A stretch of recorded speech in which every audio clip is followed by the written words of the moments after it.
എല്ലാവർക്കും എൻ്റെ വിനീതമായ നമസ്കാരം. ഇന്നത്തെ എപ്പിസോഡ് എന്ന് പറയുന്നത് 184-ാമത്തെയാണ്.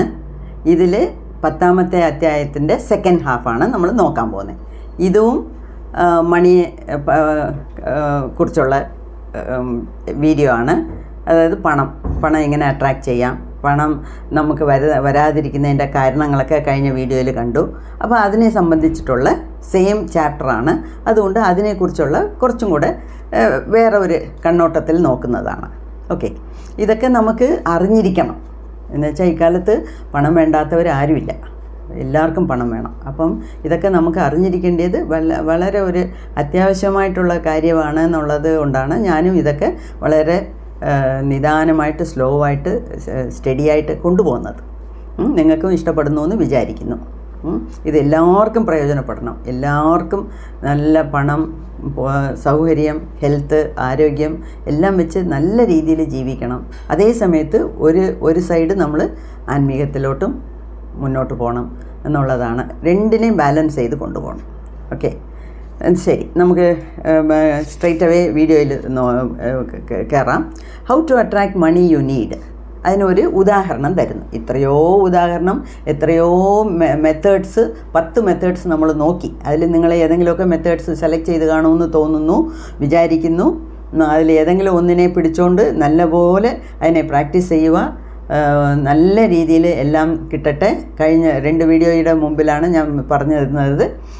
നമുക്ക് വേണ്ടുന്നത് എന്ന് പറഞ്ഞാൽ, ചുരുക്കത്തിൽ പറഞ്ഞാൽ, ഗ്രേസ്, ദൈവ അനുഗ്രഹം, grace, health, wealth, spiritual growth and success. ഇത്രയും പറഞ്ഞാൽ മതി. ഇതിൽ എല്ലാം അടങ്ങും. എന്തൊക്കെയാ? ദൈവ അനുഗ്രഹം, അതായത് ഗോഡ്സ് ഗ്രേസ്. പിന്നെ വേണ്ടുന്നത് ഹെൽത്ത്. ഇതെല്ലാമേ ഗോഡ്സ് ഗ്രേസ് ഉണ്ടെങ്കിൽ അതിൻ്റെ പുറയിൽ വന്നോളും തന്നെ. God's grace, health, wealth, success and spiritual growth, അല്ലെങ്കിൽ സ്പിരിച്വൽ ഗ്രോത്ത് ആൻഡ് സക്സസ്. ഇതെല്ലാം നമുക്ക് വേണം. Okay, so how to attract the money you need.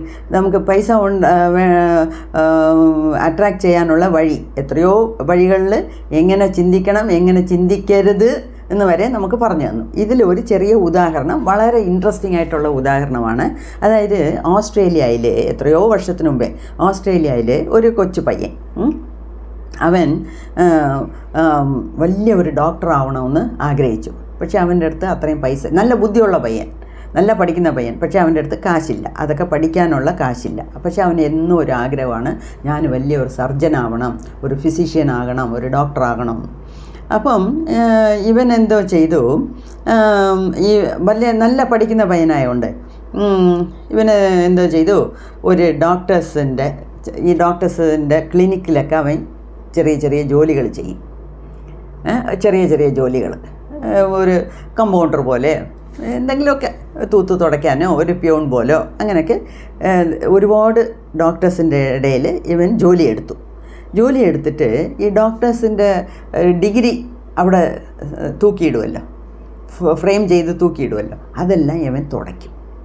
എല്ലാ ദിവസവും അവൻ തുടയ്ക്കുമ്പം അവന് മനസ്സിലെന്താ വെച്ചാൽ, ഇതേപോലെ ഒരു ദിവസം എനിക്കും ഒരു ഡിപ്ലോമ, ഇവിടെ ഡിപ്ലോമ എന്നിട്ടിരിക്കുന്നു, ഒരു ഡിഗ്രി എനിക്കും വേണം, ഞാനും ഡോക്ടർ ആവണം. അപ്പോൾ അത് തുടയ്ക്കുമ്പോഴൊക്കെ അവൻ അങ്ങനെ വിചാരിച്ചുകൊണ്ട് തുടയ്ക്കും.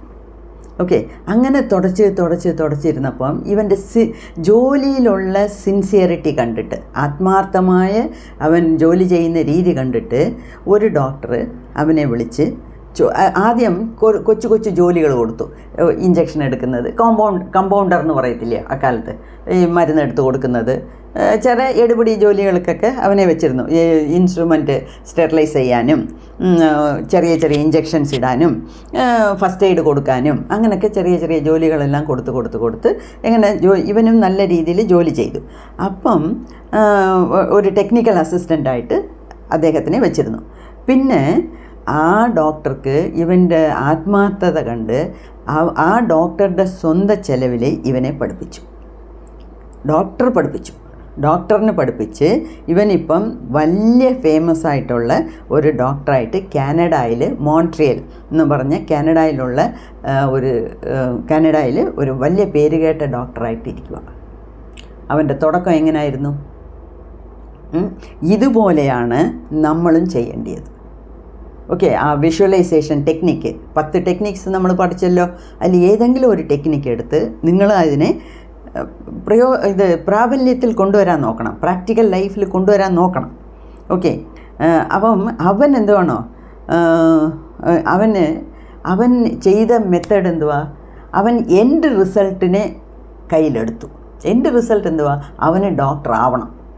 അവൻ ഇടയിൽ കമ്പൗണ്ടർ ജോലി നോക്കിയോ, എടുപിടി ജോലി നോക്കിയോ, പ്യൂൺ ജോലി നോക്കിയോ, അസിസ്റ്റൻ്റ് ജോലി നോക്കിയോ, എത്ര ഡോക്ടേഴ്സിൻ്റെ കീഴിൽ ജോലി നോക്കിയോ, പടം തുടച്ചോ, ഡിപ്ലോമയുടെ ഡോക്ടറുടെ ഡിപ്ലോമ എല്ലാം തുടയ്ക്കുമ്പം ഡോക്ടറുടെ പേരുള്ള സ്ഥലത്ത് ഇവൻ്റെ പേരിട്ട് ഇവൻ മൈൻഡിൻ്റെ മനക്കണ്ണിൽ നോക്കും, ആ കണ്ണുകൊണ്ട് നോക്കും.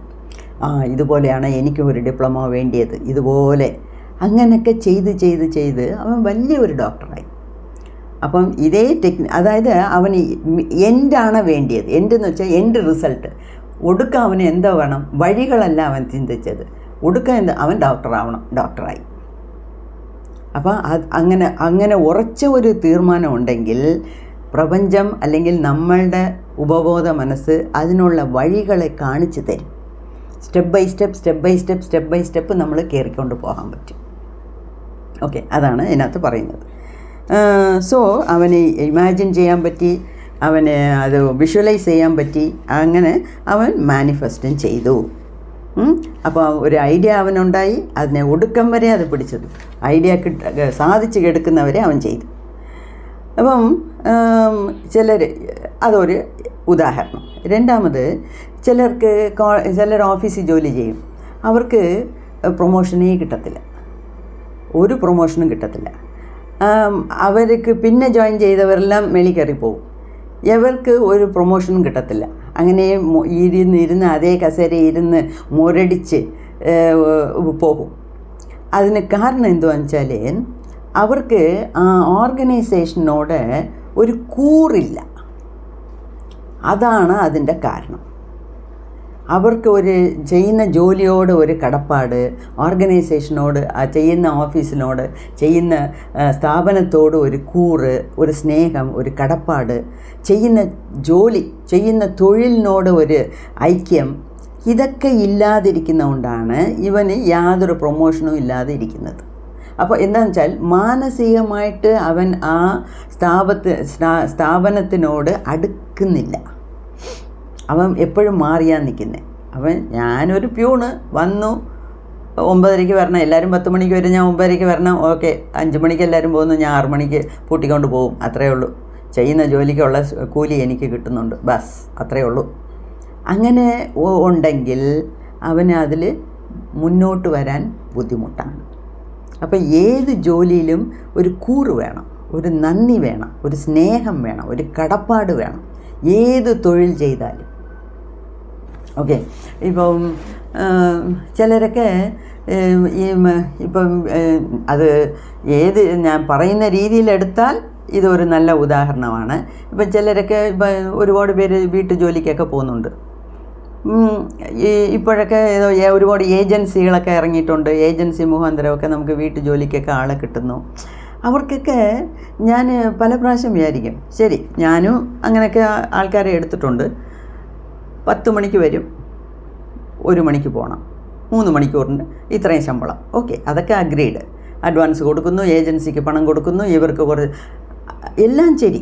പക്ഷേ ജോലിക്ക് വരുന്നവരുണ്ടല്ലോ, ഒരു 10 മണിക്ക് വരും, 10:15 വരും, 10:30 വരും, അതൊക്കെ അവരുടെ ഇഷ്ടം. പക്ഷേ ഈ 1 മണിയെന്ന് പറഞ്ഞാൽ 12:45 എന്ത് ജോലി ചെയ്താലും മതി. അങ്ങനെ ഇട്ടേച്ച് ഡ്രസ്സും മാറിക്കൊണ്ട് 1 മണിക്ക് മുമ്പേ വെളിയിൽ ഇറങ്ങിയിരിക്കും.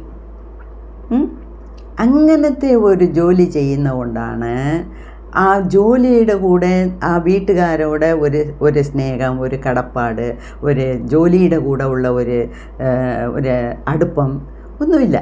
ഏതോ വന്നു, അവർ ലേറ്റാக വന്നാൽ കുഴപ്പമില്ല. പക്ഷേ നേരത്തെ 1 മണിക്ക് ശേഷം എന്ത് ജോലി 12:45 ശേഷം ഒരു ജോലി പറഞ്ഞാൽ അവർക്ക് മുഖം വീർപ്പിക്കും, പുറകുറുക്കാൻ തുടങ്ങും. ശരി, ഒരു 5 നിമിഷം കൂടുതൽ നിന്ന് ചെയ്ത് കൊടുത്തിട്ട് പോയാൽ എന്ത് വന്നു? ചിലപ്പോൾ മിക്കവാറും വീടുകളിൽ ഒരു അരമണിക്കൂറൊക്കെ കൂടുതൽ കൊള്ളുമ്പോൾ അവർക്കേ മനസ്സിൽ അലിയും, കുറച്ച് എന്തെങ്കിലുമൊക്കെ ചെയ്യും. എന്തൊക്കെയോ സഹായങ്ങൾ ചെയ്യുന്ന വീടുകളുണ്ട്, അല്ലാത്തവരും ഉണ്ട്, ഇല്ല എന്നല്ല ഞാൻ പറയുന്നത്. എന്നാലും അതുകൊണ്ട് തന്നെയാണ് അവർ ഒടുക്കം വരെ ഈ വീട്ടു ജോലി ചെയ്ത് തന്നെ അല്ലെങ്കിൽ ഈ ലോ ലെവലിൽ തന്നെ ഇരിക്കുന്നത്. അവരെ കൊണ്ട് മുന്നേറാൻ വയ്യാത്തതിൻ്റെ കാരണം അവരുടെ മെൻ്റൽ ആറ്റിറ്റ്യൂഡ്. അത് വീട്ടു ജോലിക്ക് വരുന്നവരെന്നുള്ളത് എനിക്ക് എപ്പോഴും എനിക്ക് അവരുടെ കൂടെ ഇടപഴകാൻ്റെ ആവശ്യമുണ്ട്. അതുകൊണ്ട് ഞാൻ അത് ഒരു ഉദാഹരണമായിട്ട് പറഞ്ഞു. പക്ഷേ വലിയ വലിയ ഓഫീസുകളിലൂടെയും എല്ലാവരും അങ്ങനെ. അപ്പോൾ ആർക്ക് ആത്മാർത്ഥമായിട്ട് ജോലി ചെയ്യാൻ പറ്റുന്നോ അവർക്ക് പുരോഗമനം ഉണ്ട്, ഇല്ലയെന്നില്ല. ഓക്കെ, അതാണ് നമ്മൾ ചിന്തിക്കേണ്ടത്. പിന്നെ വേറെന്തോ പറയുന്നേ? നേരത്തെ പറഞ്ഞ പോലെ മറ്റവരുടെ പണം കണ്ട് നമ്മൾ അസൂയപ്പെടരുത്, അത് കണ്ട് സന്തോഷിക്കാൻ പഠിക്കണം. അതും ഒരു മെൻ്റൽ ആറ്റിറ്റ്യൂഡാണ്. പിന്നെ എന്തുവാ പറയുന്നേ? നമുക്ക് ചുമ്മാതെ ഒന്നും നമുക്ക് കിട്ടത്തില്ല. ഈ സുളുവിൽ കിട്ടണം, ഓസിയിൽ കിട്ടണം എന്നൊക്കെ വിചാരിച്ചാൽ അത് ശരിയല്ല. ഓക്കെ, ചുമ്മാ ഇരുന്നുകൊണ്ട് നമുക്ക് അത് കിട്ടത്തില്ലയോ, ഇത് കിട്ടത്തില്ല, അങ്ങനെ കിട്ടത്തില്ല, ഇങ്ങനെ കിട്ടത്തില്ലയോ, എന്തെങ്കിലും ആരെങ്കിലുമൊക്കെ തരുമോ, അങ്ങനെയൊക്കെ വിചാരിച്ചിട്ട് അർത്ഥമില്ല. ഓക്കെ, നമ്മൾ അതിന് വേണ്ടി പാടുപെടണം. അതിൻ്റെ നേരത്തെ പറഞ്ഞ പോലെ ആ ജോലിയുടെ കൂടെ കൂറോ വേണം, അപ്പോൾ നന്ദി വേണം. ആ നന്ദി ആരുടെ കൂടെ? നമുക്ക് ശമ്പളം തരുന്നവൻ്റെ കൂടെ, ദൈവത്തിനോട്, എല്ലാവർക്കും ഒരു നന്ദി, ഗ്രാറ്റിറ്റ്യൂഡ് അത് വേണം. എപ്പോൾ അത് ഇല്ലയോ അപ്പം നമുക്ക് അവിടെ തന്നെ ഒരു സ്റ്റാഗ്നേഷൻ എന്ന് വെച്ചാൽ അവിടെ തന്നെ നമുക്കിരിക്കും. അതിന് മേലെ ലൈഫിൽ പോകാൻ ഒക്കത്തില്ല. ഓക്കെ, അപ്പം നമുക്ക് ശരിക്കും കോൺസ്റ്റൻറ്റ് സപ്ലൈ ഓഫ് മണി, നമുക്ക് മണി വന്നുകൊണ്ടിരിക്കണം, പണം നമ്മുടെ ലൈഫിൽ വന്നുകൊണ്ടിരിക്കണം എന്ന് പറഞ്ഞാൽ അതിന് മെയിൻ എന്തുവാ? നിങ്ങളുടെ ഉപബോധ മനസ്സിൻ്റെ പവർ നിങ്ങൾക്ക് മനസ്സിലാക്കണം. ഉപബോധ മനസ്സിൻ്റെ അടുത്ത് പറയണം. Recognising the powers of your sub conscious mind ആണ് വലുത്. അതിൻ്റെ അടുത്ത് പറഞ്ഞുകൊണ്ടിരുന്നാൽ മതി. അപ്പം നമുക്ക് ഒരുപാട് ടെക്നിക്സ് അറിയാം. അതിലേതെങ്കിലും ഒന്നോ രണ്ടോ ഒരു ടെക്നിക്ക് ആദ്യം എടുത്ത് കുറച്ച് നാൾ ട്രൈ ചെയ്യുക. അത് ചെയ്യുമ്പം തന്നെ നമുക്ക് അത് നടക്കും, നമ്മൾ ആഗ്രഹിച്ചത് നടക്കും. അതാണ് I M one with the infinite riches of my sub conscious mind. എൻ്റെ ഉപബോധ മനസ്സിൻ്റെ പവർ എനിക്കറിയാം. അപ്പോൾ എൻ്റെ ഉപബോധ മനസ്സിൻ്റെ അടുത്ത് ഞാൻ പറഞ്ഞാൽ മതി, ഏത് രീതിയിലെങ്കിലും എനിക്ക് ചെയ്തു തരും എന്നുള്ളതാണ്. അതായത് നമ്മൾ ഉപബോധ മനസ്സിനകത്ത് എന്തെങ്കിലും ഒന്ന് ഇട്ടാൽ അത് ഡബിളായിട്ട് തിരിച്ചു തരും നമുക്ക്. അതിന് ഇപ്പം ബാങ്കിൽ ഫിക്സഡ് ഡെപ്പോസിറ്റിൽ ഇടുമ്പം നമുക്ക് അതിന് പലിശ ഉണ്ടല്ലോ, ഇൻട്രസ്റ്റ് ഉണ്ടല്ലോ, ഇൻട്രസ്റ്റോട് കൂടി നമുക്ക് കിട്ടുന്നല്ലോ. അതുപോലെ നമുക്ക് സബ് കോൺഷ്യസ് മൈൻഡിൻ്റെ അടുത്ത് പറഞ്ഞാൽ മതി, നമുക്കത് 10 ഇരട്ടിയായിട്ട് നമുക്ക് ചെയ്തു തരും. ഓക്കെ, സോ ഇതിലൊക്കെ വളരെ വിശ്വാസം വേണം. അപ്പോഴേ ഇത് വെറുതെ കേട്ടിട്ട് കഥ കേൾക്കുന്ന പോലെ കേട്ടിട്ട് പോയാൽ അതിൽ അർത്ഥമില്ല. നല്ല പോലെ ആഴ്ന്ന് ചിന്തിച്ച് ഏതെങ്കിലും ഒരു മെത്തേഡ് ഫോളോ ചെയ്യും. ദൈവം അനുഗ്രഹിക്കട്ടെ എല്ലാവർക്കും. നന്ദി.